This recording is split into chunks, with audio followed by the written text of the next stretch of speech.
कई लाख बच्चियां गायब हुए। उस आइलैंड के अंदर उसको धंसा दिया गया, उसकी हड्डी सिर्फ बाकी है। कहां गए ये अक़वाम मुत्तहिदा वाले? इनके मुंह में दही क्यों जमा हुआ है? ये क्यों नहीं केस फाइल करते इन बड़े बड़े नेताओं पर? इनमें से कई अरब कंट्री के भी नेता शामिल हैं और भारत के भी शामिल हैं। पूरी दुनिया के बड़े बड़े उद्योगपति लोग वहां पर गए अपनी प्यास बुझाने के लिए। क्या औरत सिर्फ रह गई अय्याशी के लिए? किसी बेटी की इज्जत लूटी जाती है तो पूरे पुलिस यंत्र तंत्र लग जाता। पटना वाले मामले में बेटी की का रेप होता है और उसका वो मर जाती है, गोया एक तरह से मर्डर है। अभी तक उसके रेपिस्ट को पकड़ने के लिए बिहार पुलिस ने भी कोई ठोस कदम नहीं उठाया। यहाँ का डीआईजी उसके मां से कहता कि तुम केस वापस ले लो, तुम्हारी बेटी सुसाइड से मरी है। और जहां औरत का सम्मान नहीं, सिर्फ भेड़िए ही भेड़िए शराब पीकर नोचते हैं और उसका मर्डर कर देते। सन 2012 के अंदर दिल्ली के अंदर निर्भया कांड हुआ। उसके बाद फिर उत्तर प्रदेश में मथुरा में एक दलित बच्ची का रेप हुआ, उसको जलाकर मार दिया गया। उसके बाद फिर वो उन्नाव का वो कुलदीप सिंह सेंगर वो बेटी की रेप करता है और फिर उसके बाप को, उसके चचा को खत्म करने की कोशिश करता है। अफसोस ऐसे लोगों को बेल और जमानत की बात की जाती है। जितने भी रेपिस्ट हैं उनको सामने रखकर फांसी के फंदे पर लटकाना चाहिए, इसलिए कि बेटी का रेपिस्ट है।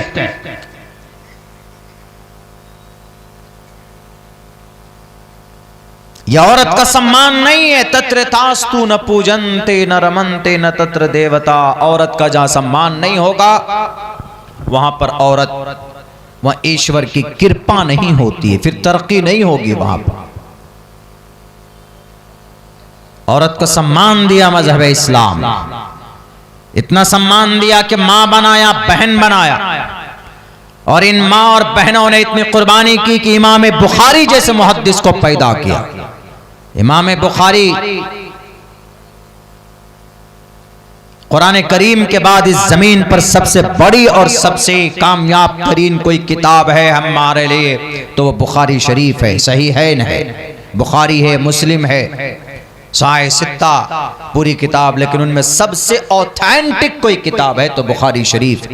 आपको मालूम है कि बुखारी, इमाम बुखारी बचपन में वालिदे मोहतरम का इंतकाल हो गया था, डेथ हो गया था उनका, लेकिन उनकी मां ने, उनकी बहन ने परवरिश करके, कोशिश करके, मेहनत मजदूरी करके बुखारी का इमाम बुखारी बनाया। यह है औरत। रियल में औरत का इस्तेमाल, सही इस्तेमाल अगर कहीं पर किसी सिस्टम ने किया है तो मजहब इस्लाम ने किया। निजाम बनना चाहिए। 2 बजे, 3 बजे, 4 बजे रात तक जलसा चलेगा। आदमी यहाँ से उठकर जाएंगे, कोई फजर की नमाज नहीं पढ़ेगा, जबकि फजर की नमाज, 5 वक्त की नमाज अदा करना, इन्नस्सलात कानत अलल मुमिनीन किताबम मौक़ूता, कि उम्मत मुस्लिमा पर, मोमिनों पर नमाज फ़र्ज़ है अपने मुक़र्ररा वक्तों में, चाहे वो फजर का वक्त आए, ज़ोहर का, असर का, मगरिब का, इशा का, नमाज का वक्त आएगा तो नमाज फ़र्ज़ हो जाएगा। ये भी एक सबब है इस कौम और इस उम्मत के ज़वाल का कि जो बातें हमारे लिए ज़रूरी है हम वो करते नहीं हैं, और जो ज़रूरी नहीं है उसको ज़रूरी मान लेते हैं, समझ लेते हैं और उसके पूरे आबो ताब के साथ करते हैं। अभी जैसे कुछ दिनों पहले शबे बारात, हमने तो कई जगह पर देखा कि कब्रिस्तान में ऐसी लाइटिंग की गई जैसे यहाँ पर है, जनरेटर के ज़रिए से कुमकुमे लगाए गए और पूरी रात ऐसा जैसे कि एकदम बिल्कुल मेला बना दिया गया। ये सब चीज़ें क्या है? गैर ज़रूरी है, कोई वजूद नहीं, कोई अहमियत और हैसियत नहीं है, मगर आज उम्मत मुस्लिमा उसको ज़रूरी समझ कर रही। मेरे भाइयों, चलिए खैर, मुझे कुरान की जो आयत पेश की है उसके ताल्लुक़ से और हदीस जो हमने पढ़ी है उसके ताल्लुक़ से और 2 मंत्र मैंने पढ़ा उसके ताल्लुक़ से मुझे बात करनी है। और मैं 3 बजे तक आपके बीच बात करूँगा, उसके बाद अपनी बात नहीं कर पाऊँगा। चूँकि एक लंबा सफ़र करके पहुँचा हूँ तो सोचा कि चलिए उंगली कटाकर शहीदों में नाम लिखा लेते हैं। वादा किया है पहुँचना है, वरना आज वहाँ का प्रोग्राम था जहाँ का मोहम्मद दीपक है। आप लोगों के खूब मोबाइलों में है ये मैसेज, मोहम्मद दीपक उत्तराखंड कोटद्वार का, वहाँ का प्रोग्राम को समझे वहाँ से छोड़कर आपके बीच पहुँचे हैं। अल्लाह से कुछ सही बात कहने की तौफीक दे। मैंने कुरान करीम की जो आयत पेश की, इस कुरान में अल्लाह तबारक व तआला ने औरत और मर्द के मकाम को एक तरह से पेश किया। वमन यामल मिनस्सालिहात मिन ज़करिन व उन्सा वहुव मुमिनुन।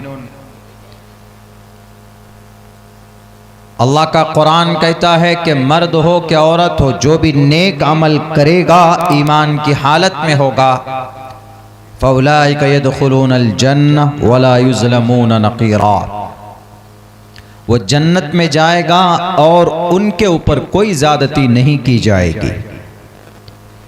बहुत से लोग बोलते हैं ना कि मज़हब इस्लाम में औरत को इज्जत नहीं दी जाती है, तो अल्लाह का कुरान कहता है कि अगर वो औरत, चाहे औरत हो कि मर्द हो, अल्लाह की नज़र में ऐसा नहीं कि ये मर्द है तो इसका बहुत बड़ा मकाम है और कोई औरत है तो उसका कम मकाम है, ऐसा नहीं है। हाँ, औरत के ऊपर मर्द को हाकिम बनाया है। अर्रिजालु क़व्वामून अलन्निसा, मगर अल्लाह तबारक व तआला साफ कानून बना चुका है, बता चुका है कि मर्द है जन्नत जाना चाहता है तो नेक अमल जरूरी है। वमन यामल मिनस्सालिहाति मिन ज़करिन व उन्सा, मर्द या औरत में से कोई भी अगर नेक अमल करेगा, वहुव मुमिनुन, ईमान की हालत में, ईमान भी ज़रूरी है। यही वजह है कि हिंदू लोग इतने पुण्य का काम करते हैं, दान करते हैं, लाखों करोड़ों रुपए खर्च करते हैं, वो जन्नत नहीं जा सकते क्योंकि उनके पास ईमान नहीं है। They have know believe in God, उनके पास अकीदा नहीं है तौहीद का, वहदानियत का। तो जन्नत में जाने के लिए चाबी कोई चीज है तो ईमान है। वहुव मुमिनुन, ईमान का होना जरूरी है। इसलिए अल्लाह के नबी अलैहिस्सलाम फरमाते हैं, मन क़ाल ला इलाहा इल्लल्लाहु दखलल जन्नह, जो भी आदमी अल्लाह के एक होने की गवाही देगा, कलिमा पढ़ेगा, मन क़ाल ला इलाहा इल्लल्लाह, जो ये कहेगा कि अल्लाह के सिवा कोई माबूद नहीं है, दखलल जन्नह, वो जरूर भी जरूर जन्नत में दाखिल होगा। यानी ये कह सकते हैं कि जिसके पास ईमान है वो यकीनन 100% वो जन्नत में जाएगा। वो अलग बात है कि नमाज नहीं पढ़ी है उसने तो उसकी सजा मिलेगी, ज़कात नहीं देगा तो उसकी सजा मिलेगी, मगर जन्नत जाएगा। वमन यामल मिनस्सालिहात मिन ज़करिन व उन्सा, मर्द और औरत they are equal in the sight of God, अल्लाह के नजर में दोनों बराबर है। दोनों की क्वालिटी जब बढ़ेगी जब उसका अमल अच्छा होगा। कोई ये कहे कि नहीं मैं तो मर्द हूं, मेरा मर्द होना ही बस अल्लाह के नजर में बहुत बड़ा है, ऐसा कुछ नहीं है। अल्लाह ने तुम्हें एक दर्जा, एक गुना दर्जा दिया है, अकल थोड़ी ज्यादा दी औरत के बिलमुकाबिल, तो इसीलिए चूंकि तुम फैसले करते हो, तुम मालिक बनते हो, तुम गार्जियन और जिम्मेदार बन सकते हो, इसीलिए अल्लाह तबारक व तआला ने तुम्हें एक गुना ज्यादा तरक्की दी है। लेकिन उसका यह मतलब नहीं कि तुम उस पर जुल्म करो। बहरकैफ मजहब इस्लाम में औरत को सबसे ज्यादा सम्मान दिया गया। यहूदी औरत को सम्मान नहीं देते। यहूदी इस्राइल जो है वो यहूदियों का मुल्क है। यहूदी हजरत मूसा अलैहिस्सलाम के मानने वालों को यहूदी बोलते, और ये यहूदी, इनके यहाँ औरत खिलौना है। किसी की शादी हुई किसी यहूदी की, उसको अपनी बीवी पसंद नहीं है, उसके बीवी के दांत निकले हुए हैं या आंख टेढ़ी मेढ़ी है, और दूसरी औरत पसंद आ जाए, तो आज की यहूदियों की नए कानून के हिसाब से, तौरात में नहीं है ऐसा, बाइबल में ऐसा नहीं, नए कानून के हिसाब से अगर बस उसको सिर्फ अपनी बीवी की आंख पसंद नहीं है, या उसके दांत निकले हुए या कोई और बुरी आदत है पसंद नहीं है, और सामने कोई खूबसूरत औरत आ जाए, लड़की आ जाए, तो इस यहूदी को इजाजत है कि वो उसी वक्त अपनी बीवी को कहे, जाओ मैडम, आपको मैं छोड़ता हूं, आपको मैं तलाक देता हूं, जाइए। उसी वक्त तलाक हो जाएगी और सामने वाली खूबसूरत औरत से निकाह कर ले, हो जाएगा। ये तो औरत पर जुल्म है। और क्रिश्चियन में, ईसाई में इसके बिलमुकाबिल है, इसका उल्टा है। क्रिश्चियन में ऐसा है, एक मर्तबा शादी हो गई, सातों जन्म का रिश्ता जुड़ गया। बीवी अब कैसी भी हो, अच्छी हो, बदसूरत हो, अच्छे अखलाक की हो कि बद अखलाक की हो, अब वो उसको तलाक नहीं दे सकता, छोड़ नहीं सकता, बस सातों जन्म का रिश्ता जुड़ जाता।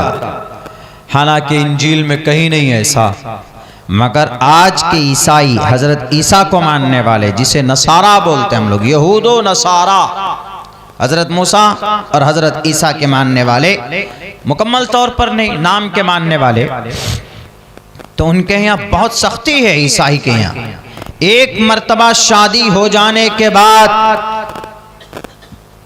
मरते दम तक वो उससे रिश्ता निभाएगा, नहीं छोड़ सकता। ये भी गलत है। यहूदियों में आसानी, कोई औरत पसंद आ गई, गए शॉपिंग करने के लिए पूर्णिया, वहां मॉल के अंदर देखा कि कोई खूबसूरत लड़की है, उससे बातें हो गई, कनेक्शन सेट हो गया, वो खूबसूरत है, उसकी बीवी थोड़ी बदसूरत है, तो अपने बीवी को कह दे, मोहतरमा अब यहीं से ऑटो पकड़ कर जाइए घर, हम जा रहे हैं, हमको नहीं मिल गई है। कितनी आसानी है। यानी रिश्ता खिलौना। और ईसाई में इसके बिलमुकाबिल, इसके अपोजिट के एक मर्तबा रिश्ता हो गया, चाहे लड़की कैसी भी हो, औरत कैसी भी हो, लड़ाई करने वाली हो, या झाड़ू फेंक कर मारती हो, या खाना बना कर नहीं देती हो, या कोई भी बदतमीजी करती हो, बदजुबानी करती हो, तुम्हें जनाब मरते दम तक उसको ढोना पड़ेगा। ये भी गलत,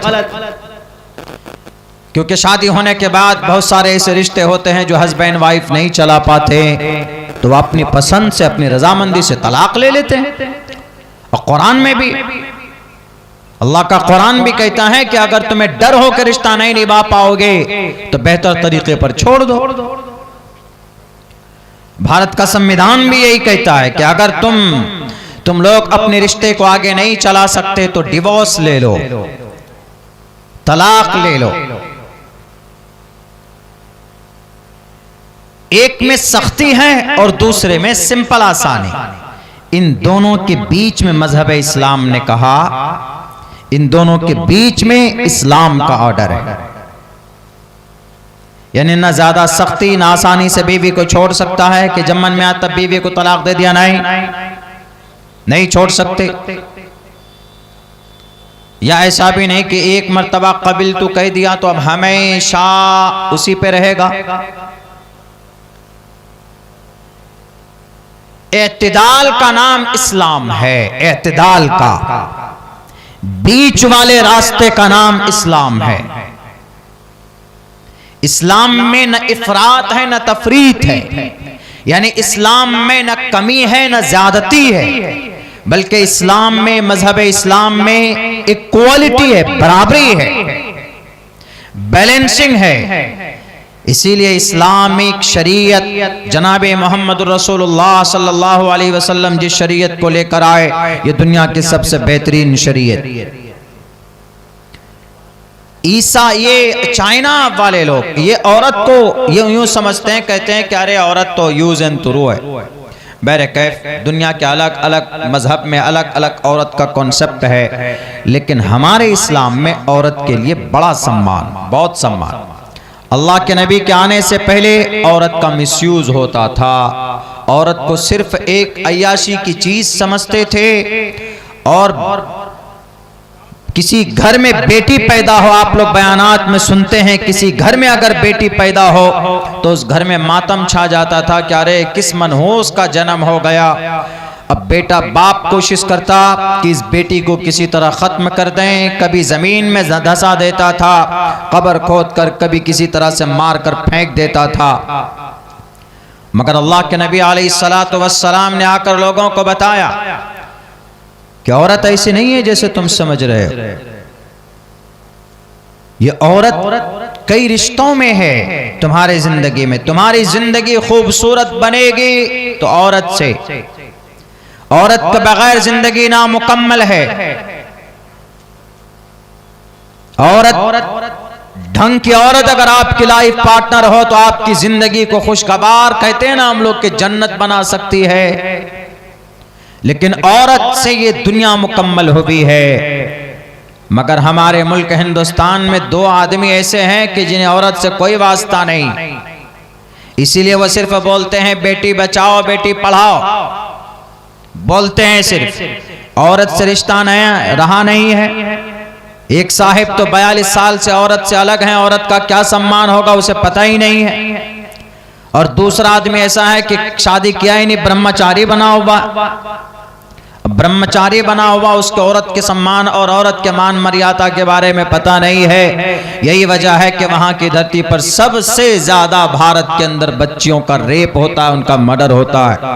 वो कौन सा सूबा है? वो स्टेट उत्तर प्रदेश है। मिस्टर योगी जी ने शादी नहीं की, अब मिस्टर मोदी जी ने शादी की तो बीवी के साथ नहीं है। औरत के नेचर के बारे में जब भी पता चलेगा जब आपका रिश्ता औरत से होगा, आपकी शादी होगी, आपके बच्चे होंगे, आपकी बेटी होगी, आपकी बहन होगी, आपकी मां होगी। ये सारे रिश्ते सबकी फजीलत पेश की अल्लाह के नबी अलैहिस्सलातु वस्सलाम ने। जनाब मोहम्मद रसूलुल्लाह ने कहा कि अगर ये औरत मां है, मां के कदम के नीचे जन्नत, और अगर ये औरत तुम्हारी बीवी है तो तुम्हारी लाइफ पार्टनर, और अगर ये औरत तुम्हारी बेटी है, सही परवरिश करोगे तो कल क़यामत में मेरे साथ ऐसे खड़े रहोगे बेटी के लिए। अगर ये औरत तुम्हारी बहन की शक्ल में है तो तुम्हारी घर की इज्जत व आबरू है। इतना सारा मर्तबा औरत का बयान किया किसने? मजहब इस्लाम ने। मगर आज सबसे ज्यादा पैरों की जूती मानी जाती है औरत। जहां चाहा जिधर चाहा उसको इस्तेमाल किया। अभी मुस्तकिल कई दिन के अंदर कई सारी औरत की इज्जत व आबरू को लूटा गया, उसको मारा गया, खत्म किया गया। भारत के अंदर तो सामूहिक बलात्कार करते हैं और उसको मार देते हैं। उसको मारने के बाद मामला सब खत्म हो जाता। कौन रेपिस्ट था, कौन क्या था, पुलिस वाले भी, सारे पुलिस वाले, सारे एजेंसियां रेपिस्ट के साथ उसको बचाने के लिए। पटना वाला मामले में वैसे ही हुआ, मुजफ्फरपुर वाले मामले में भी वैसे ही हुआ, छपरा वाले मामले में वैसे ही हुआ, और भी अभी इधर करीब के किसी जिले के अंदर में किसी मेडिकल की बच्ची का ही रेप करके उनको मार दिया गया। ये सब छोड़िए, इन तमाम से बढ़कर कमबख्त वो कौन सा फाइल चला, एप्स्टेन फाइल, उसके अंदर बच्चियों को पालता था वो, लड़कियों को, यानी 1 साल 2 साल की बच्चियां लेता, ह्यूमन ट्रैफिकिंग के जरिए से प्राप्त कर उसको पालता। जब वो 10 साल की होती या 5 साल की होती, और उसको बड़े बड़े अय्याश नेता डालाए। ये मांसखोर हरामखोर थे सबके सब। वो आइलैंड पे बुलाता हुआ नालायक बदतमीज आदमी, पूरा आइलैंड पूरा एक मोहल्ला खरीद कर रखा हुआ था समंदरों के बीच में, वहां पर बुलाता सबको, सब नंगे हैं इस हमाम में, सब। हमारे मुल्क हिंदुस्तान के भी प्राइम मिनिस्टर, कई बड़े नेताओं का नाम आ रहा। जो सुपर पावर ताकत अपने आप को कहता है, वो तो पूरा मास्टरमाइंड ही है उसका। छोटी छोटी बच्ची का, मासूम बच्ची जिनकी उम्र 8 साल 9 साल 10 साल है, उसको अपनी अय्याशी का जरिया बनाते। इसलिए अल्लाह ने कहा कुरान में, अल्लाह ने औरत के मकाम को बयान फरमाया है, और कुरान में ही नहीं बल्कि वेदों में मैंने 2 जो मंत्र पढ़े वो औरत ही के सम्मान में। यत्र नारयस्तु पूजन्ते रमन्ते तत्र देवता, तत्र तास्तु न पूजन्ते न रमन्ते न तत्र देवता। यत्र नारयस्तु, जहां पर औरत रहती है उसका सम्मान करो। तत्र तास्तु न पूजन्ते न रमन्ते न तत्र देवता। और अगर कोई औरत का सम्मान करता है तो ईश्वर की कृपा होती। और जहां औरत का सम्मान नहीं, सिर्फ भेड़िए ही भेड़िए शराब पीकर नोचते हैं और उसका मर्डर कर देते। सन 2012 के अंदर दिल्ली के अंदर निर्भया कांड हुआ, उसके बाद फिर उत्तर प्रदेश में मथुरा में एक दलित बच्ची का रेप हुआ, उसको जलाकर मार दिया गया। उसके बाद फिर वो उन्नाव का वो कुलदीप सिंह सेंगर, वो बेटी की रेप करता है और फिर उसके बाप को, उसके चचा को खत्म करने की कोशिश करता है।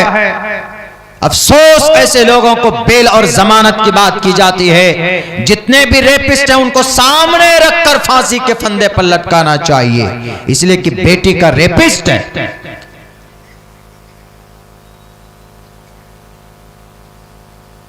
यह औरत का सम्मान नहीं है। तत्र तास्तु न पूजन्ते न रमन्ते न तत्र देवता। औरत का जहां सम्मान नहीं होगा वहां पर औरत, वहां ईश्वर की कृपा नहीं होती है, फिर तरक्की नहीं होगी वहां पर। औरत को सम्मान दिया मजहब इस्लाम, इतना सम्मान दिया कि मां बनाया, बहन बनाया, और इन मां और बहनों ने इतनी कुर्बानी की कि इमाम बुखारी जैसे मुहद्दिस को पैदा किया। इमाम बुखारी कुरान करीम के बाद इस जमीन पर सबसे बड़ी और सबसे कामयाब तरीन कोई किताब है हमारे लिए तो वो बुखारी शरीफ है। सही है न है, बुखारी है, मुस्लिम है, साए सित्ता पूरी किताब, लेकिन उनमें सबसे ऑथेंटिक कोई किताब है तो बुखारी शरीफ। आपको मालूम है कि बुखारी, इमाम बुखारी बचपन में वालिद मोहतरम का इंतकाल हो गया था, डेथ हो गया था उनका, लेकिन उनकी माँ ने, उनकी बहन ने परवरिश करके, कोशिश करके, मेहनत मजदूरी करके बुखारी का इमाम बुखारी बनाया। यह है औरत। रियल में औरत का इस्तेमाल, सही इस्तेमाल अगर कहीं पर किसी सिस्टम ने किया है तो मजहब इस्लाम ने किया। और दुनिया इसको कामयाब मानती। वो कई लाख बच्चियों का, कई लाख बच्चियां गायब हुए, उस आइलैंड के अंदर उसको धंसा दिया गया, उसकी हड्डी सिर्फ बाकी है। कहां गए ये अक़वाम मुत्तहिदा वाले? इनके मुंह में दही क्यों जमा हुआ है? ये क्यों नहीं केस फाइल करते इन बड़े बड़े नेताओं पर? इनमें से कई अरब कंट्री के भी नेता शामिल हैं और भारत के भी शामिल हैं। पूरी दुनिया के बड़े बड़े उद्योगपति लोग वहां पर गए अपनी प्यास बुझाने के लिए। क्या औरत सिर्फ रह गई अय्याशी के लिए? किसी बेटी की इज्जत लूटी जाती है तो पूरे पुलिस यंत्र तंत्र लग जाता। पटना वाले मामले में बेटी की का रेप होता है और उसका वो मर जाती है, गोया एक तरह से मर्डर है। अभी तक उसके रेपिस्ट को पकड़ने के लिए अब बिहार पुलिस ने अभी कोई ठोस कदम नहीं उठाया। यहाँ का डीआईजी उसके मां से कहता कि तुम केस वापस ले लो, तुम्हारी बेटी सुसाइड से मरी है। सुबह बिहार के डीआईजी साहब, आपका सबसे बड़ा ओहदा होता है पुलिस डिपार्टमेंट में, डीआईजी से बड़ा स्टेट में कोई नहीं होता। आप अगर ढंग से जमीनी सतह पर तहकीक करते तो पिछले 1 महीने के अंदर दूध का दूध, पानी का पानी हो जाता। अरे औरत बेटी थी, वो बेटी डॉक्टर बाद में बनती, पहले बेटी थी। वो बेटी कितनी प्यारी चीज होती, उसको मां से मुखातब किया। डीआईजी साहब, आपके ग्रंथ में है अधे पश्यस्तिमो परि संतराम पादकौ हरमाते कौशल्पकौ, माते कौशल्पको। कितना प्यारा लफ्ज औरत के लिए इस्तेमाल किया हुआ इतने, माते। इसी से वंदे मातरम है, मातरम, माते। हिंदू धर्म में जब किसी को ज्यादा सम्मान देना हो तो उसको माते बोलते, माते। ए माते तू कैसी है? माते मां, और मां से बड़ा कोई रोल नहीं है हिंदू धर्म में, माते। इसीलिए इस जमीन को मां से ताबिर किया, वंदे मातरम। ए भारत माता, हम तेरी पूजा करते हैं। तो अधे पश्यस्तिमो परि संतराम पादकौ हर माते कौशल्पकौ।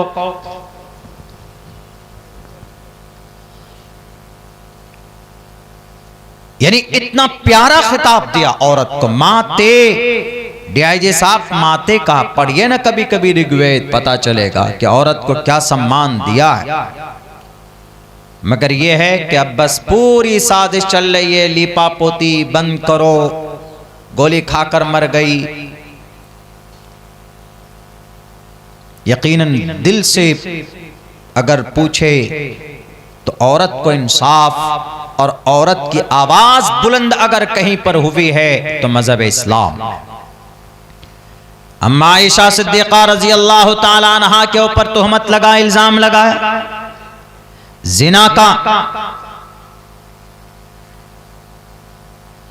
कई दिन तक अम्मा आयशा परेशान रही, यहां तक कि जनाबे मोहम्मद रसूलुल्लाह सल्लल्लाहु अलैहि वसल्लम भी परेशान रहे, वही नहीं उतरी।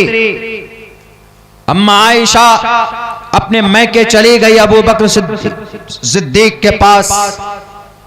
उन्हें उम्मीद थी कि सारे लोग मेरे मुखालिफ हैं, मुझे सही मानने के लिए तैयार नहीं है। यहां तक कि उमर फारूक ने यह भी कहा, अल्लाह के नबी आप छोड़ दीजिए आयशा को, दूसरी लड़की से शादी आपकी करवा देंगे।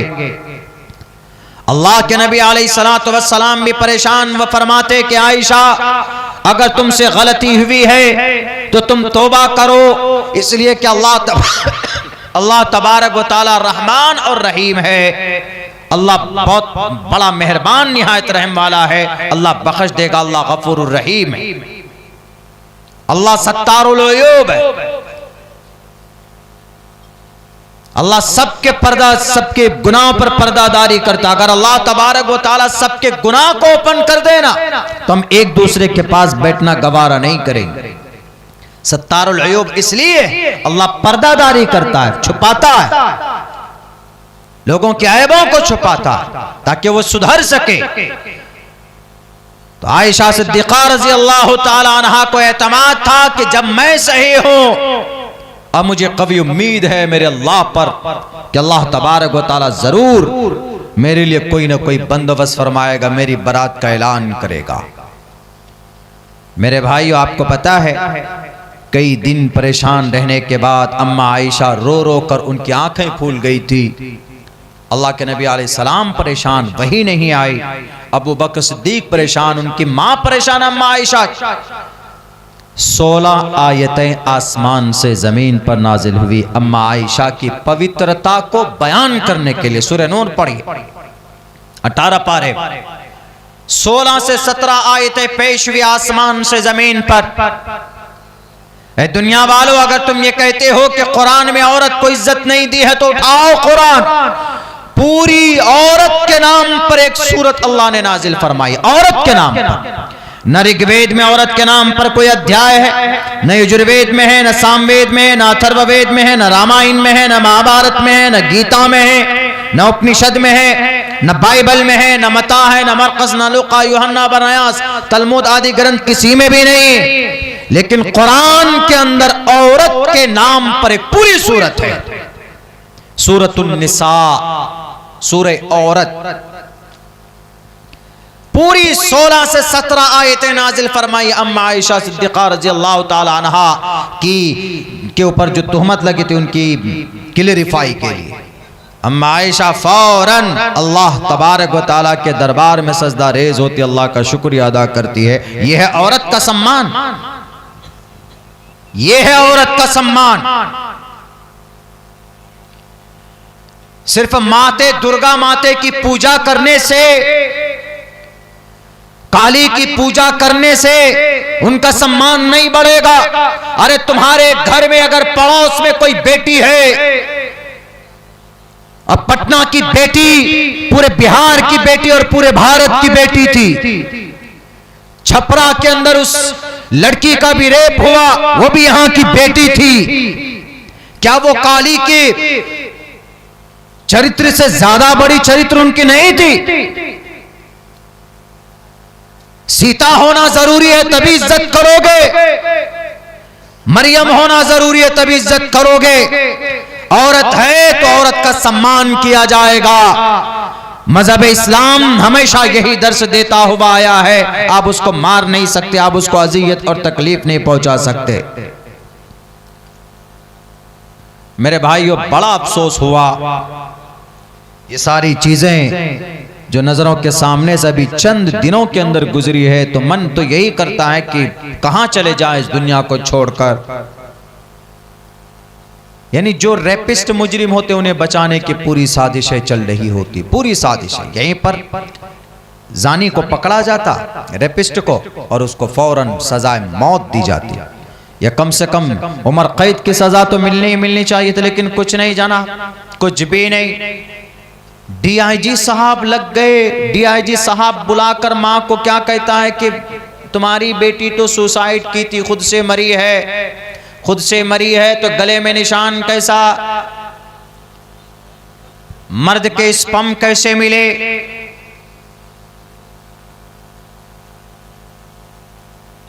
अगर कोई जिना करता है तो कुरान में क्या सजा है? शरीयत में यह सजा है कि उस आदमी को उसके ऊपर कोड़े बरसाओ। शादीशुदा है तो उस पर कोड़े बरसाओ, ऐसे लेदर वाला कोड़ा, चमड़े का कोड़ा, ऐसे बरसाओ उसके ऊपर कि उसकी खाल निकल कर बाहर आ जाए।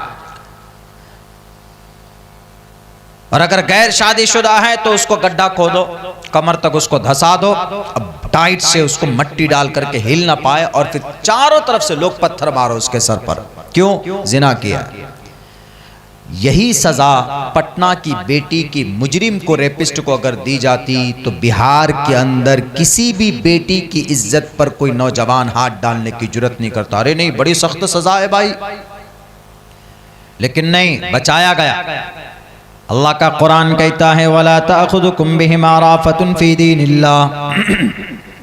अल्लाह का कुरान कहता है कि अल्लाह की शरीयत में अगर फातिमा भी, आयशा भी, अबू बकर सिद्दीक भी अगर शरीयत में कोई कोताही करे तो कोई रियायत नहीं की जाएगी कि नहीं जनाब ये अबू बकर सिद्दीक हैं, ये आयशा हैं, ये फातिमा है, अल्लाह के नबी की नूर नजर फातिमा है, ये हुसैन है, या ये फला सहाबी है, उस्मान है, अली है, उमर है, इनका मकाम है जनाब। रियायत कर दी जाए, जैसे दुनिया के अंदर घोटालेबाज नेता करता है, जैसे दुनिया के अंदर दुनियादार पुलिस वाले करते हैं, जैसे दुनिया के अंदर जज करते हैं। उनके पास किसी नेता का फोन आया, अरे तुम जो केस चला रहे हो हमारा भांजा है जी, क्या हुआ, बेटी की तो रेप किया है, जरा देख लीजिएगा, आपको आपका हिस्सा पहुंच जाएगा, बस फैसला बदल गया। लेकिन इस्लाम क्या कहता है, शरीयत कहती है वाला ताखुदुकुम बिहिमा राफतुन फी दीनिल्लाह। अगर कोई मंत्री का बेटा है, अगर कोई सीएम का रिश्तेदार है, और अगर कोई उद्योगपति का कोई रिश्तेदार है, अल्लाह का कुरान कहता है कुछ नहीं देखा जाएगा, उसको सजा मिलेगी, सजा मिलेगी, सजा। अगर काश अल्लाह के इस कुरान के हिसाब से फैसला होता तो आज हमारे समाज की बेटियों की इज्जत महफूज होती। वो जो फाइल लोगों के सामने में निकल कर आया है, एप्स्टेन फाइल, इसके मुजरिम को भी सजा मिलती। इसीलिए हम कहते हैं यूनाइटेड नेशन से, अक़वाम मुत्तहिदा से आप कुरान का हुक्म 1 साल लागू कर दीजिए पूरी दुनिया में। जो कंट्री आपके अंदर है, यूनाइटेड नेशन एक पूरी दुनिया का सुप्रीम कोर्ट है एक तरह से। कोई भी मामला होता है तो वहां पर लेकर जा सकते हैं, लेकिन जाते नहीं हैं, वहां पर उठाया जाता, वो भी एक तरह से पक्षपात करते हैं। वो भी अक़वाम मुत्तहिदा, यूनाइटेड नेशन जिसको बोलते हैं, आप इस कुरान का खुसूसन औरत के ताल्लुक से कुरान के हुक्म को लागू कीजिए, देखिएगा जिना का बाजार गर्म होता है कि खत्म होता है, एकदम खत्म होगा। बैरकैफ हमसे तो कहा गया भाई मंत्र पढ़िएगा, तो हमने 2 मंत्र आपके सामने पढ़कर औरत के सम्मान के ताल्लुक से हमने आप लोगों के बीच में ये बात रखी।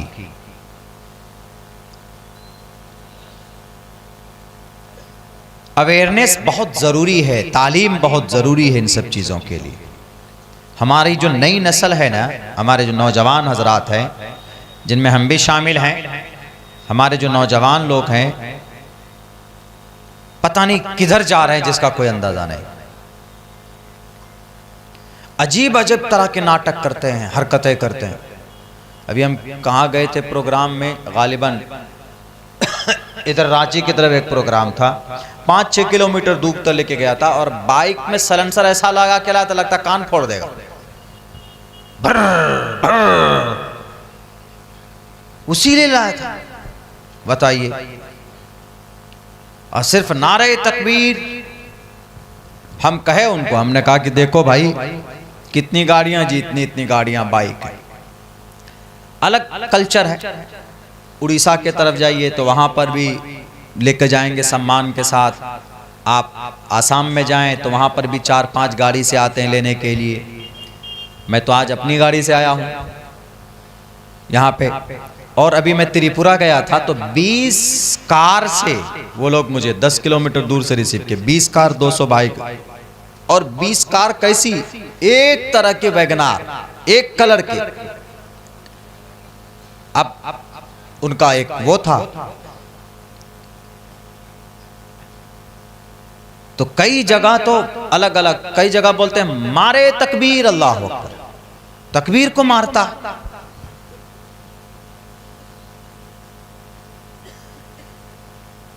तो वहां पर इतनी भीड़ थी, घुमा के लेके जाएंगे, ऐसे सीधे गली में नहीं जाएंगे कि जब ये रास्ता गांव में जाकर नहीं, ऐसे घुमा के एकदम पूरे एकदम होई होई करते हुए एकदम, लो भाई कौन लेके आए। बाद जगह कहते खड़े हो जाइए हजरत, बिल्कुल वो खोल के सनरूफ खोल करके हाथ हिलाई। हमने कहा नेताजी वोट मांगने आए क्या? हाथ हिला के कहे हम आ गए। भाई गैर इस्लामी तरीका। हाँ, 2, 4, 10, 5 आदमी अगर आप इस्तकबाल में लेके आना चाहते हैं तो लेके आइए इत्मीनान से। वहीं पर एकदम खूब चीखेंगे, दोनों हाथ फैला के नारे तकबीर अल्लाहु अकबर, नारे तकबीर अल्लाहु अकबर। हमने कहा कि ये कितने लड़के हैं, कितनी गाड़ियां हैं, 4-5 गाड़ी है, देखो एकदम वीडियो बना रहा है खूब गाड़ी में एकदम ऊपर चढ़कर। हमने कहा जब जाने का वक्त आएगा एक भी नजर नहीं आएगा इसमें।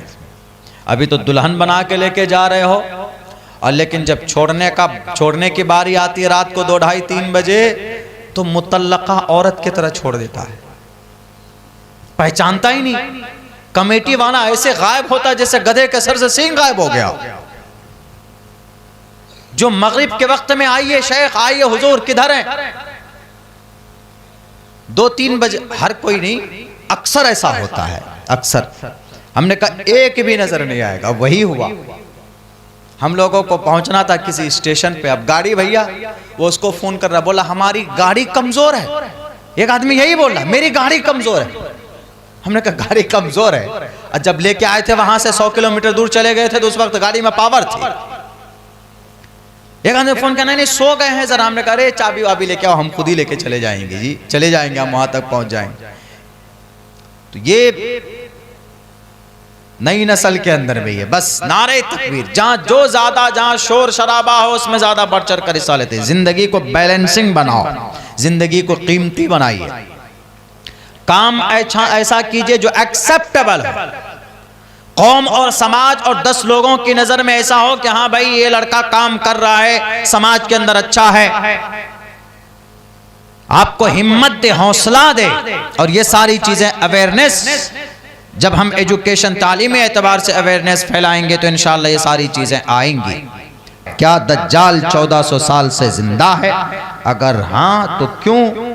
क्या तौबा हर गुनाह को मिटा देता है? नीयत अहम है या अमल? अब भाई नीयत अहम है या अमल, ये तो मैंने अभी पढ़ दिया है। इन्नमल अमालु बिन्नियात, अमल का दारो मदार नीयत पर है। अगर आप नमाज पढ़ते हैं रिया के तौर पर, फवैलुल लिल मुसल्लीन अल्लज़ीना हुम अन सलातिहिम साहून, रिया के तौर पर कोई भी काम करेंगे तो वो चीज आपको फायदेमंद नहीं है। फरीज़ा अदा हो सकता है बस। क्या तौबा हर गुनाह को मिटा देता है? जी, सच्चे दिल से आप तौबा कीजिए, तौबतन नसूहा, सच्चे दिल से। तो अल्लाह तबारक व तआला का कुरान कहता है, अल्लाह फरमाता है कि भाई माफ कर दूंगा सिवाय एक बड़ा गुनाह और पाप। कौन सा वो गुनाह? शिर्क है। इस गुनाह के खात्मे के लिए भी आपके लिए जरूरी है कि आप सच्चे दिल से तौबा करें, आइंदा न करने का अज़्म करें तो जरूर होगा। और रही बात है कि क्या दज्जाल 1400 साल से जिंदा है? अगर हाँ तो क्यों? हाँ तो क्यों आएगा वो? अल्लाह के नबी अलैहिस्सलातु वस्सलाम ने इस उम्मत में सबसे डराया है किसी फितने से तो फितने दज्जाल से डराया। दज्जाल आएगा और दज्जाल एक फितना है इस उम्मत का सबसे बड़ा, कुर्बे क़यामत में आएगा दज्जाल। और ये दज्जाल इतनी ताकत का मालिक होगा कि ये चलते हुए सूरज को रोक देगा। इतनी ताकत होगी इसके पास, जिधर जाना चाहेगा उधर जाएगा। ये आएगा आखिर जमाने में, कुर्बे क़यामत में आएगा, आखिर वक्त में आएगा। हमारे और आपके ईमान का जायजा लेगा, हमारे और आपके ईमान को परखेगा। जो सच्चा मोमिन होगा, ये आजकल के नामी मोमिन नहीं, जिनका ईमान मजबूत होगा, वो दज्जाल के जुल्म से उकरे, उसके मक्र से, उसके फरेब से और उसके तशद्दुद से, वो जो मोमिन होगा सच्चा, उसको जर्रा बराबर कोई भी नुकसान नहीं पहुंचा पाएगा। और अगर जो वैसे होंगे उनको देखकर कहेगा हाँ आप हमारे खुदा। बहुत से लोग तो ये कहेंगे कि आप अगर खुदा हैं, अगर आपके पास सुपर पावर ताकत है तो आप ऐसा कीजिए, हमारे पूर्वज को जिंदा करके दिखाइए, हमारे अब्बा कैसे थे, हमारे दादा कैसे थे, उन सबको जिंदा करके दिखाइए। वो ये काम करेगा, वो ये काम करेगा अपनी ताकत के जरिए से, अपने चेलों के जरिए से। लेकिन यह है कि जो मोमिन होगा वो देखकर पहचान लेगा, उसके माथे पर काफ फा रा लिखा होगा, कहेगा कि यू आर दज्जाल, यू आर काफिर, तुम काफिर है, तुम दज्जाल। और तुम्हारे बारे में अल्लाह के नबी अलैहिस्सलातु वस्सलाम के हदीस मुबारका मौजूद है। इसीलिए मैं तुझसे डरता नहीं हूँ, मैं तुम्हारे जुल्म से और तुम्हारे इन डांट से मैं डरने वाला नहीं हूँ। तू काफिर है, तू दज्जाल है, तो दज्जाल का वजूद है, दज्जाल आएगा। पहले बात तो आज हमारी इस जमाने का दज्जाल कौन है? इस जमाने का दज्जाल तो मदारिस को बंद करने वाले, हमारी शरीयत पर पाबंदी करने वाले, कभी कभी दज्जाल हमारी बहन बेटी की इज्जत लूटने वाला, रेपिस्ट को बचाने वाले पुलिस वाले दज्जाल है। और कभी कभी कौम और समाज के अंदर जो नाइंसाफी हम लोग पैदा करते हैं, हम खुद दज्जाल हैं, हम खुद ही दज्जाल। मेरे भाइयों, अल्लाह से दुआ कीजिए कि अल्लाह तबारक व तआला काना दज्जाल काना होगा, आँख से कमबख्त, उसके फितनों से इस उम्मत को बचाए, हम सब को बचाए। और इस वक्त जो हालात है, अल्लाह इन हालात को बेहतर से बेहतर कर दे।